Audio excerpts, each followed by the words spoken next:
Hey everyone, welcome to the BCA Fall Forum. I'm Carol Pipes, Director of Corporate Communications at Lifeway Christian Resources.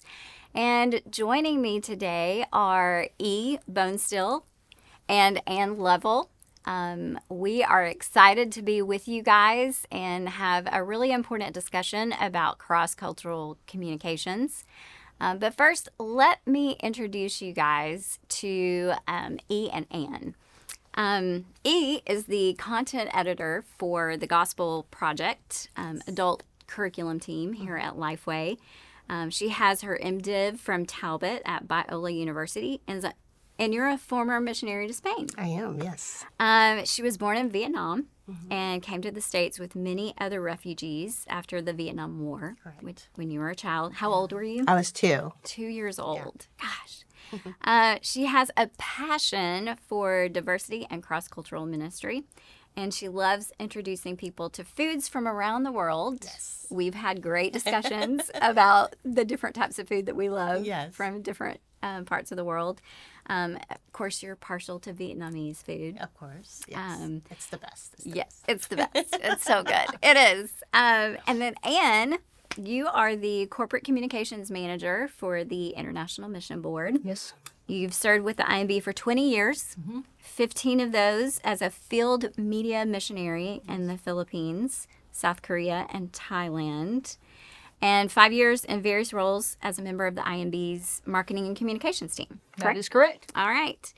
You're a native of Tennessee. Yes, I am. And you've just recently moved back to the Nashville area. Correct? That's correct. All right. Well, welcome back to Tennessee. Thank you. It's good to be here. Great to have you guys. So, the three of us are here to discuss the importance of cross-cultural communications.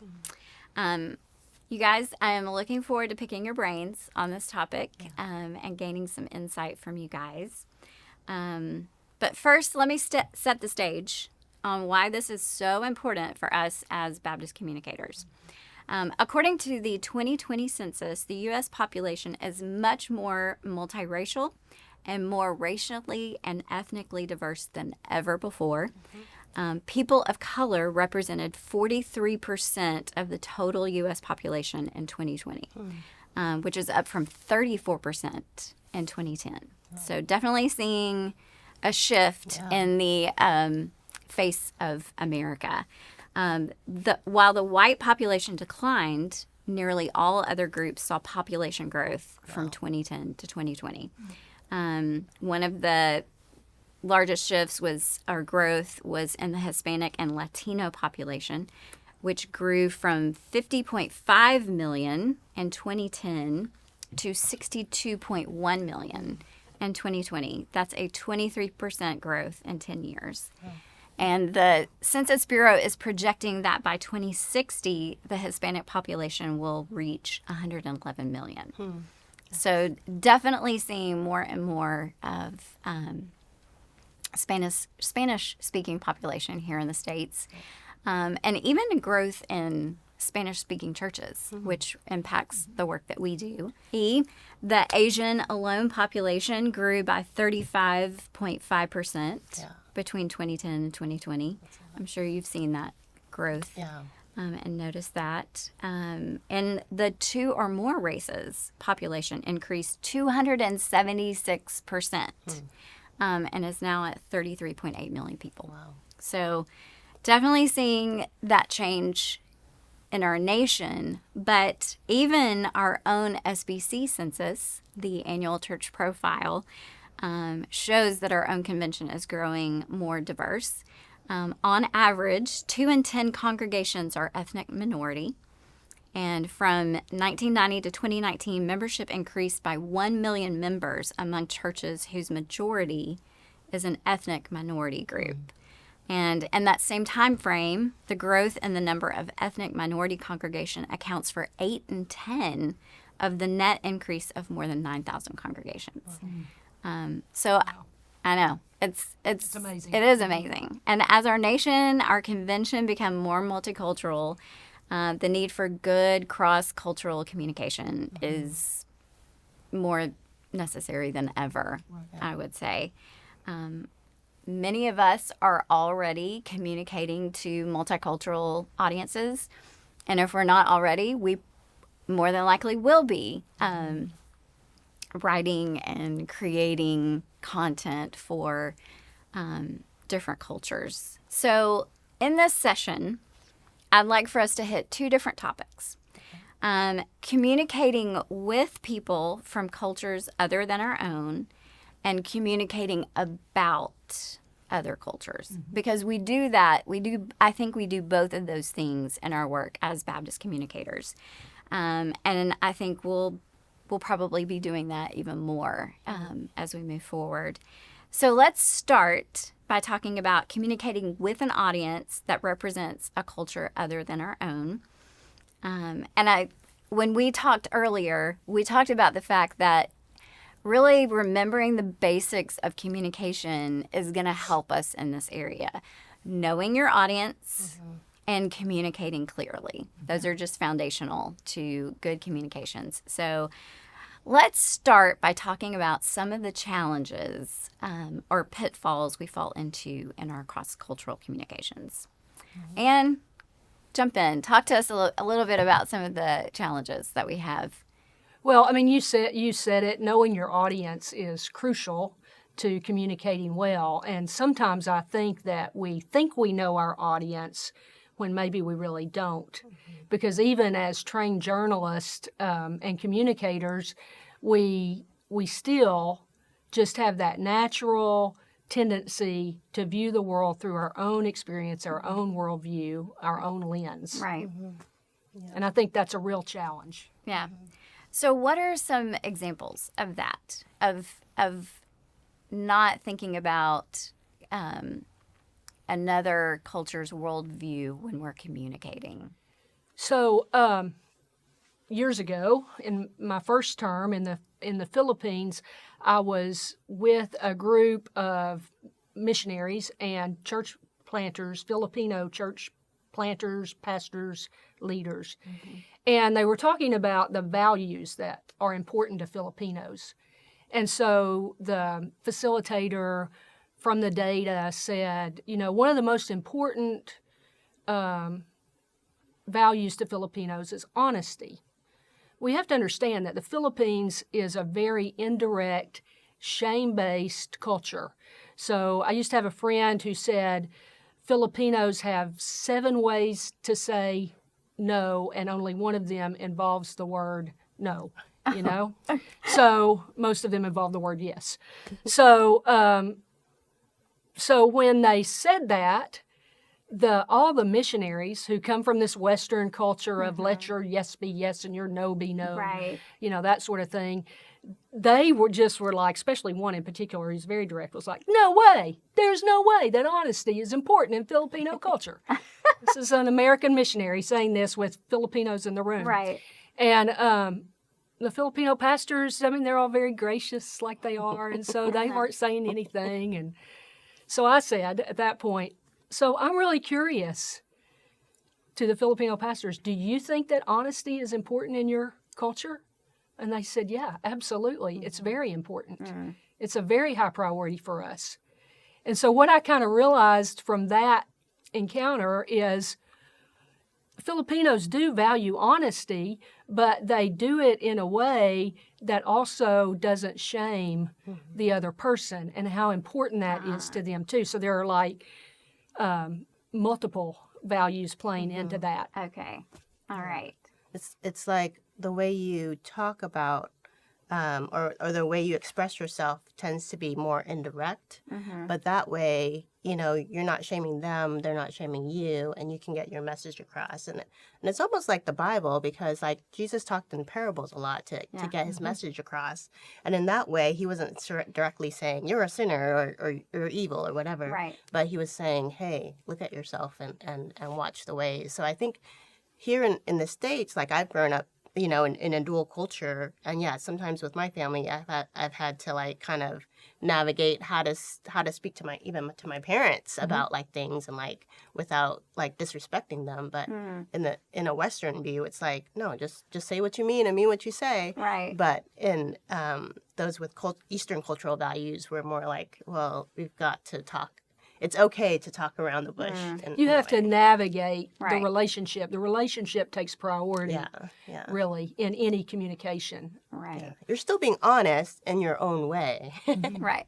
So it sounds kind of like there's a difference between what we would consider American virtues and preferences, and then even biblical values. Yeah. So there's a difference there between those things. So, Yeah, I think there's American virtues and preferences that we think are biblical values, and then there's overarching biblical values that we don't understand. Like, for example, like being on time. Being on time for the very good Westerner is like, well, that's showing respect. That's valuable. Right. But for somebody with Eastern cultural values, like time's kind of fluid. And so if you go to like an Asian American church or Latino church, it starts at 9:00. You're there at 8:45. Nobody's there. You're there at 9:00. Nobody's there. About 9:15, people start rolling in, and you're wondering what's going on. But people are talking. People are valuing the time that they have with their family in the morning. They're okay with being late. So that's one example of like for an American, maybe it's like, that's crazy. Like, of course you'd be on time. But for someone from a different culture, it's like, no, there's more to it than just being strict on your time. Yeah, my husband and I led a mission trip with students to Ecuador, and I remember one of the missionaries we worked with there talked about the fact that it's 8:00 until it's 9:00. And so, I mean, they might say, okay, we're going to meet at 8, but, it was as long as they're there before 9, they're there at 8. That's right. And he also talked about the fact that it's the person that you're with at the time Exactly. is the most important. Yes. So Exactly. it's not Americans, you're right. We're always looking at our watch going, okay, I have to wrap up this conversation because I've got somewhere to be. But in other cultures, it seems like it's more like I'm with this person and I value them and I'm going to spend as much time with them as I need to. Because who I'm with at that time is the most important thing, not the next. And it almost comes down to, again, just like you said, it's the definition of respect, right? Right. We think we're Americans, speaking as American, think we're being respectful by being on time. Right. They think, or they, not they, but, we, the Other cultures. other cultures, thank Yes. you, are being more respectful by paying attention to the person. Right. And when you look at both of those in light of how Jesus taught, Right. the value of the relationship really does trump. Yeah. Yeah. So talk a little bit more about, since we're talking about knowing your audience and why it's important to know your audience, talk a little bit about some of the biggest differences between, say, Western or American cultures and Eastern cultures. Things that we can kind of keep in mind as we're writing about and for different cultures. Well, I think one of the big things is what we've already talked about. I think Americans are really, really focused on the task and accomplishing the task. And so ministry and again, this is a generalization and I'm stumbling all over that kind of thing, but in general, ministry is about accomplishing the task. And what I learned in my work in Asia is ministry is really about, again, the relationships. It's about really reconciling people to God. That's what our ultimate goal is, right? And so you can do that some with a task, but really it's about that conversation, that personal relationship. Yeah. And ultimately, I think one of the biggest things that we know as missionaries and as people who understand culture is that the difference between an individualistic society and a community-oriented a community-based society. And so those who have Western cultural values tend to be more individualistic, which then affects things like task-oriented, their perception of themselves, like how we speak, our relationship with those who are elders or professors or teachers, people with respect. So then for those who with Eastern cultural values, in the same way, like we see the community as the value more so than the individual. And I'm not saying one way is right or wrong. There's good for both and there's bad for both. You know, it's the way, and we have to see all that through a biblical lens and figure out, okay, how do we navigate this in the way Jesus would and the way God would want us to, honoring the people in that context, in that moment. So like, for example, if, you know, like in Asian cultures, we would bow to doctors and teachers and professors and pastors, like they're held with a level of respect. Grandparents, they get to eat first. We offer them, we defer to them first. Western culture, it's like, you're there first. You know, I don't know. You know, like, of course, a generalization, but like, or even like kids first, whereas Asians are like adults first, older people first. There's that unique differences that are so subtle, but you're like, okay, that's why that culture works that way. Yeah. My youngest daughter was adopted in the Philippines. We adopted her when we were in the Philippines. She went to Korean preschool. She was the first Western kid in the Korean preschool. And so I got called in. I was a really bad Korean mom because I always got called in because her hair wasn't in ponytails, like it was always supposed to be in ponytails. And one day they said, she really needs to work on her bowing. She does not bow. She needs to bow to you. And we were like, I was like, yeah, we don't bow. You know? So those kinds of things, we learn to navigate.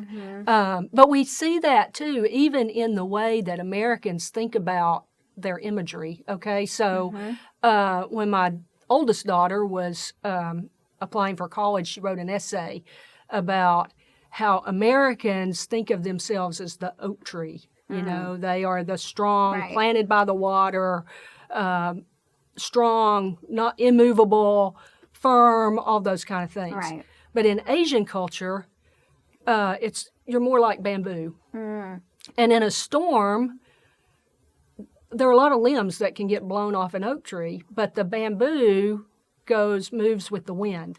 Right. And granted, if the bamboo were not in a clump, it might get blown away. But again, it gets to that community, the importance of community versus individualism, and how we view the priority of that.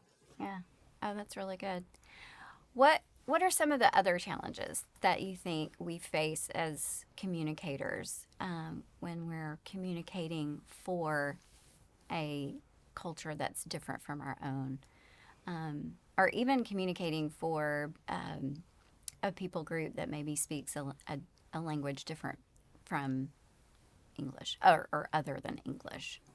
I think one of the subtle challenges also is knowing, like, you may listen to this and be like, okay, people are like this and people are like this, and like pigeonholing people and without hearing the context. And then even there's cultures like Asian American culture that's different from Asian culture because kids have grown up here and it's a whole different culture. Or even amongst Asians, there's Chinese and Filipino and Vietnamese, and they all have their distinct cultures. So it's not like you have to learn all of it, but you have to be aware that, okay, yes, I am talking to an Asian American here, but then an Asian from Asia there. And so just being aware when you're communicating what it is that you want to communicate and the subtleties that come with that. And I think just being aware was the first step in understanding, okay, I can navigate this, or I can be flexible in this area. So knowing that there's nuances upon nuances upon nuances when you're communicating. So one of the things I'm picking up on is you can't just take an article that you've written and read it through Google Translate and call it good. Yeah. No, because communication, right, at its essence, communication is message sent, message received. Right. So if you fumble with the message received by running it through Google Translate, then no matter how well you've crafted the message you intended to send, you've missed the mark. Right. So, Yeah. So great example. When I was working at On Mission Magazine and we were producing a Spanish version, we worked with a great team that did the translation work. But they did more than translate. They actually contextualized it for a Hispanic audience. And I remember them calling me one day because we had an outreach idea in there that I thought was a great outreach idea. It was something that we had done in Acteens when I was in Acteen growing up.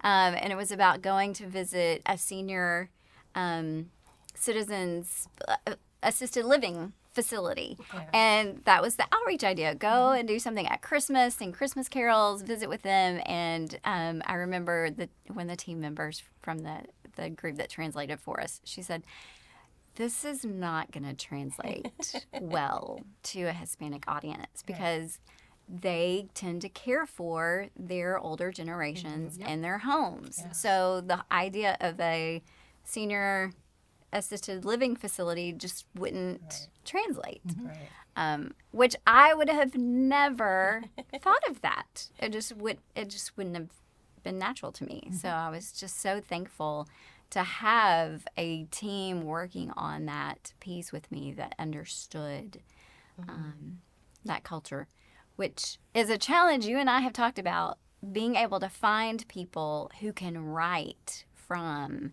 that particular culture. Absolutely. But you have to have that. And if you, even if they're not trained writers, we at the IMB have a number of people who come from different ethnic backgrounds. Right. And so we're kind of always running to them. So, okay, help me understand. I know that I'm clueless here. Yeah.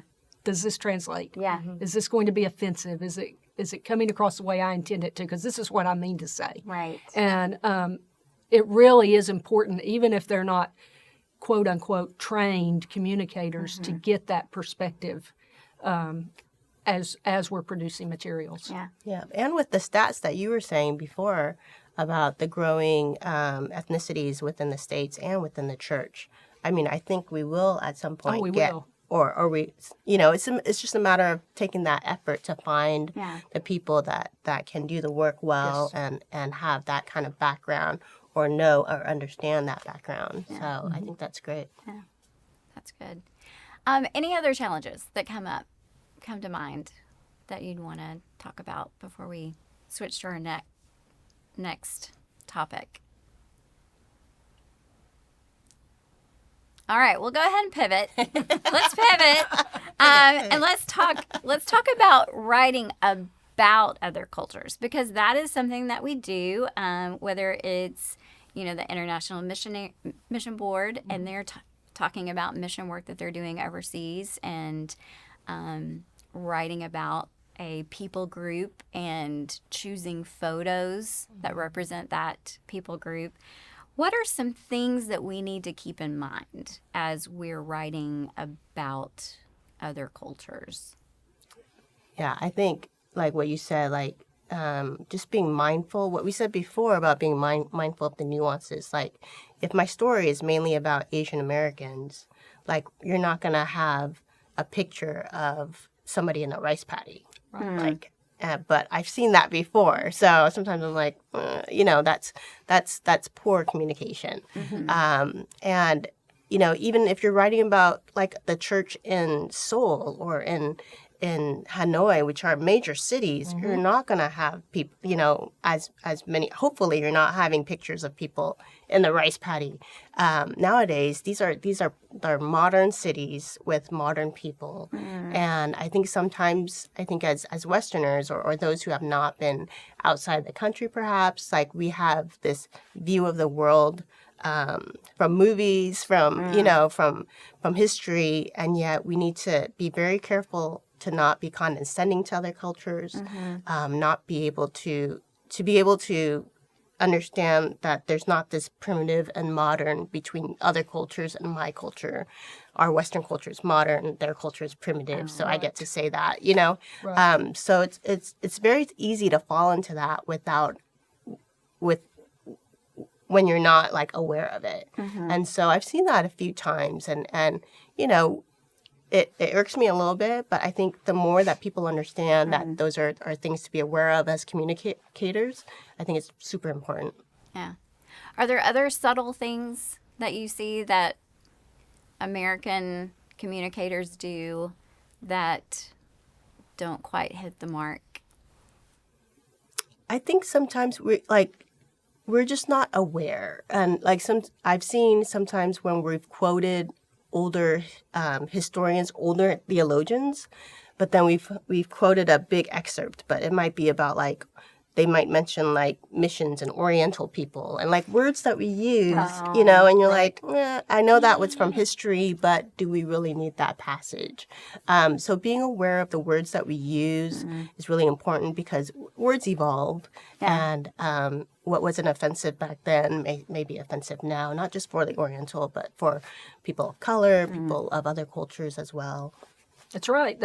Words do change meaning. Yeah. And our culture has evolved and changed, and we do need to I agree that being aware of what we're saying is crucial. Yeah. And maybe even owning that, okay, yeah, I'm a little clueless here. I'm a white Southern Baptist woman from the South, and I'm going to stumble. Yeah. So showing grace to ourselves, but also just recognizing our own limitations. Yeah. Yeah. Oh, and I think we had talked earlier about having a qualifier statement, especially so we don't generalize too much or say, although this isn't true of everyone, we understand in general, Asian Americans or Chinese Christians, ... And so those qualifying statements do a lot to help those who are reading it say, okay, they understand that it's not the whole. And we do that whether it's with culture or with all sorts of things. Yeah. And that's where really you want to, we try to tell stories of individual people.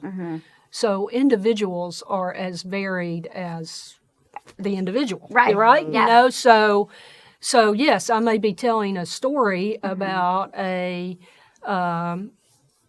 woman who's started her own business in Nepal, but that's her story, and we want to value that as her story.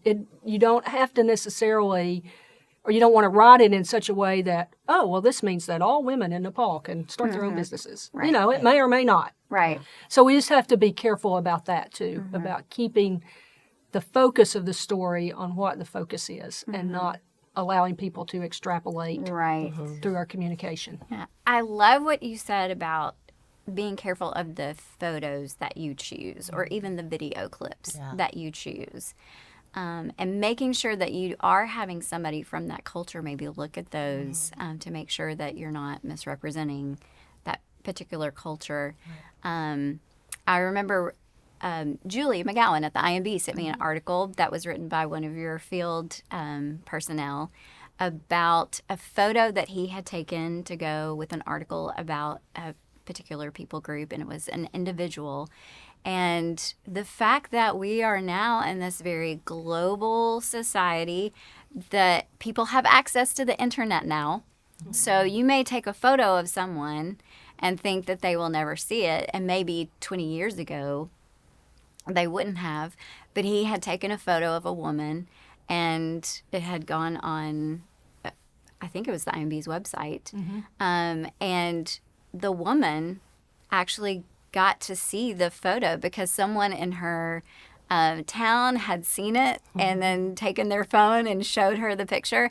And he was so thankful that he had chosen a photo that represented just the joy in her life, because he had taken other photos that if he had chosen a different photo, it would have represented her life differently than the photo that he actually chose to use. And it turned out she loved the representation that was chosen for that particular article. And I think that's just something that we need to keep in mind as communicators in this day and age, that, we might go and do a story about a church or a ministry, take photos, and think that they will never see them.